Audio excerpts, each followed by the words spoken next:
जय श्री बाके बिहारी लाल की जय। भक्तगणों, आप सभी का स्वागत है, अभिनंदन है।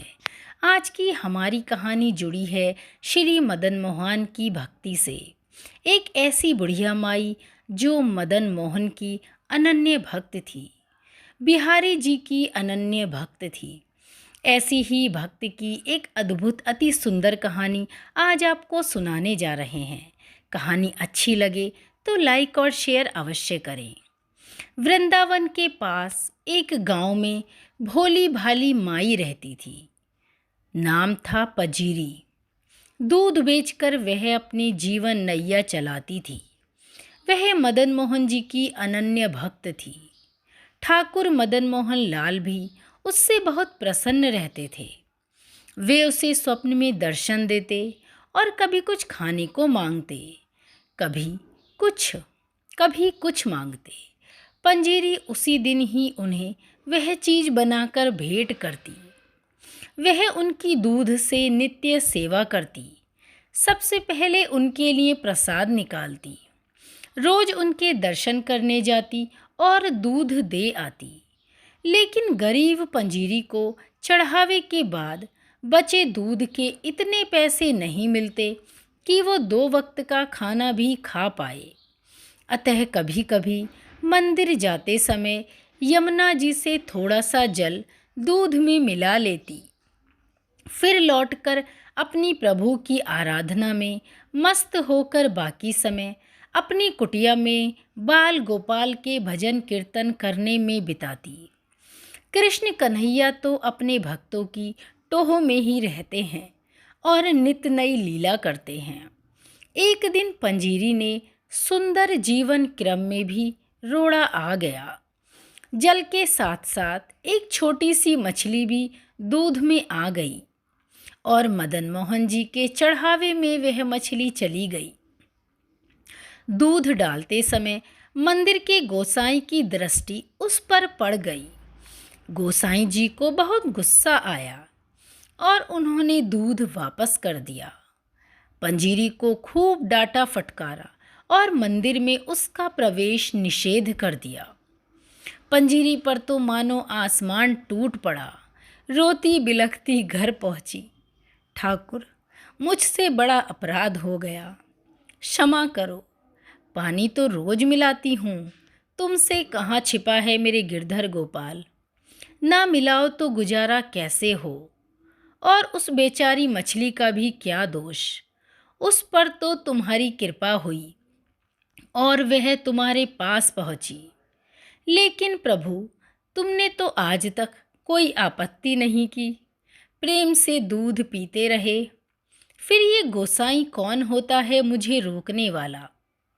और मुझे ज़्यादा दुख इसलिए है कि तुम्हारे मंदिर के गोसाई ने मुझे इतनी खरी खोटी सुनाई और तुम कुछ भी नहीं बोले। ठाकुर, यही मेरा अपराध है। तो मैं प्रतिज्ञा करती हूँ कि अगर तुम रूठे रहोगे, मेरा चढ़ावा स्वीकार नहीं करोगे, तो मैं भी अन्न जल ग्रहण नहीं करूँगी, अपने प्राण त्याग दूंगी।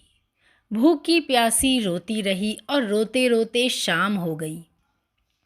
तभी पंजीरी के कानों में एक मधुर कंठ की आवाज़ सुनाई आई, माई, ओ माई।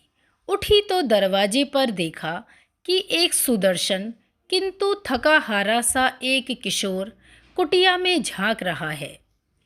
माई बोली, कौन है बेटा? मैया, मैं ब्रजवासी हूँ, मदन मोहन के दर्शन करने आया हूँ। बड़ी भूख लगी है, कुछ खाने को मिल जाए तो तुम्हारा बड़ा आभार होगा।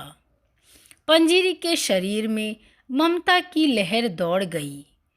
कोई पूछने की बात है बेटा, घर तुम्हारा है। न जाने तुम कौन हो जिसने आते ही मुझ पर ऐसा जादू बिखेर दिया। बड़ी दूर से आए हो क्या? क्या खाओगे? जल्दी बताओ, मैं अभी बना देती हूँ। अरे मैया, इस समय क्या रसोई बनाओगी?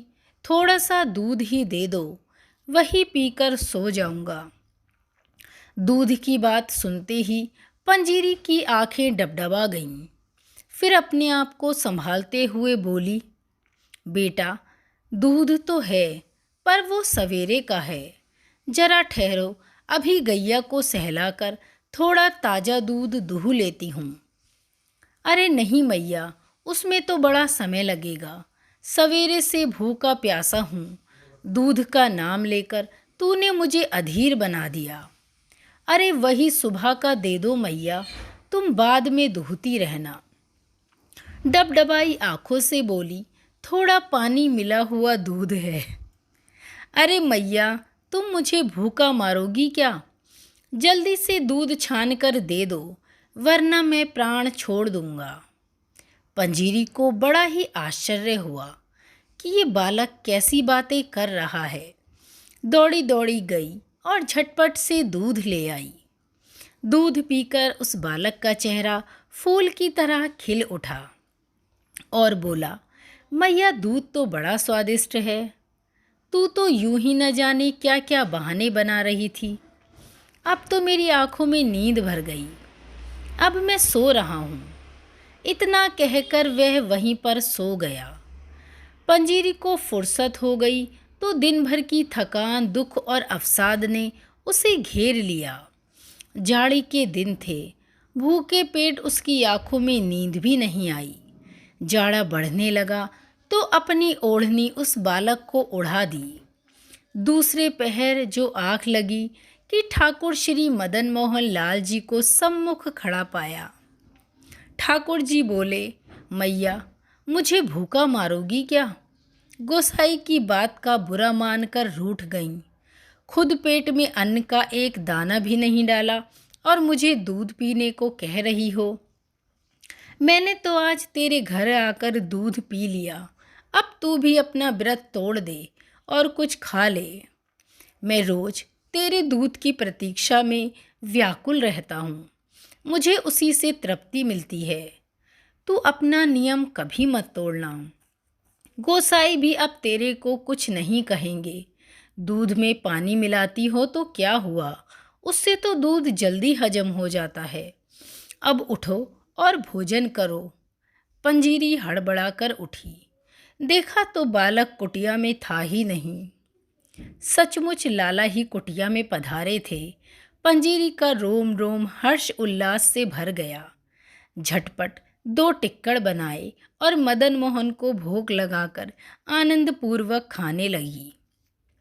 उसकी आंखों में अश्रुओं की धारा बह रही थी। थोड़ी देर में सवेरा हो गया। पंजीरी ने देखा कि ठाकुर जी उसकी ओढ़नी भी ले गए और अपना पीताम्बर उसकी कुटिया में ही छोड़ गए। इधर जब मंदिर के पट खुले तो गोसाई ने ठाकुर जी को देखा तो पाया कि प्रभु एक फटी पुरानी ओढ़नी ओढ़े हुए आनंद के सागर में डूबे बैठे हैं। उसने सोचा प्रभु ने अवश्य ही कोई लीला की है, लेकिन इसका रहस्य उनकी समझ से बिल्कुल परे था। लीला उद्घाटन के लिए पंजीरी दूध और ठाकुर जी का पीताम्बर लेकर मंदिर पहुंची और बोली, गोसाई जी, देखो तो लाला को पीताम्बर मेरे घर छोड़ आए और मेरी फटी ओढ़नी ले आए। कल सवेरे आपने मुझे भगा दिया था, लेकिन भूखा प्यासा मेरा लाला दूध के लिए मेरी कुटिया पर आ गया। गोसाई जी पंजीरी के सामने बैठ गए। भक्त और भगवान के बीच मैंने क्यों ऐसी बांधा डाली? भक्ति बंधन को ठोस पहुंचाकर मैंने बहुत ही बड़ा अपराध किया है। माई से कहने लगे, माई मुझे क्षमा कर दे। पंजीरी बोली, गोसाई जी, देखी तुमने अपने लाला की चतुराई। अपना पीताम्बर मेरी कुटिया में जानबूझकर छोड़ आए और मेरी फटी चिथड़ी ओढ़नी ओढ़कर आ गए। भक्तों के सम्मान की रक्षा करना तो इनकी पुरानी आदत है। ठाकुर जी भी धीरे धीरे मुस्कुरा रहे थे। अरे मैया, तू क्या जाने कि तेरी प्रेम से भरी ओढ़नी ओढ़ने में जो सुख है वह मेरे पीताम्बर में कहाँ। बोलो, प्रेम से बोलिए वृंदावन बिहारी लाल की जय। प्रेम से बोलिए श्री राधे राधे। तो भक्तगणों, अद्भुत और प्रेम की ये कहानी आपने सुनी। कैसे पानी मिले दूध से भी श्री बाके बिहारी रीझ गए और उस बुढ़िया की फटी ओढ़नी लेकर मंदिर पहुंच गए। भक्तगणों, ऐसा ही प्रेम है श्री बाके बिहारी का। तो ऐसे ही आनंदित और भाव विभोर करने वाली बाके बिहारी की सुंदर कहानियाँ सुनने के लिए जुड़े रहें कहानी सुनो के साथ। जय श्री राधे राधे।